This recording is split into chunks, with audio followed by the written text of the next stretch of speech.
खिदमत फाउंडेशन या संस्थेमार्फत दरवर्षीप्रमाणे याही वर्षी रक्तदान शिबिराचं आयोजन करण्यात आलं होतं।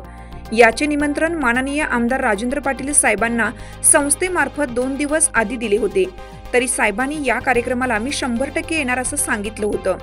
साहेब येणार आहेत या नियोजनाने संस्थेचे अध्यक्ष आतिक पटेल यांनी नियोजन पद्धतीने कार्यक्रमाची तयारी केली होती, पण साहेब दुसऱ्या कार्यक्रमाला हजेरी लावली आणि ते तिथून निघून गेले। परंतु खिदमत फाउंडेशन या संस्थेमार्फत ठेवलेल्या रक्तदान शिबिराच्या कार्यक्रमास उपस्थित राहिले नाहीत। याबद्दल संस्थेचे अध्यक्ष आतिक पटेल यांनी नाराजी व्यक्त केली आहे। चालू घडामोडींचे अपडेट्स जाणून घेण्यासाठी आपल्या हिरकणी न्यूज चॅनलला सबस्क्राईब जरूर करा, लाईक करा, कमेंट करा आणि शेअर करा। बेल आयकॉनवर प्रेस करा आणि नोटिफिकेशन्स मिळवा।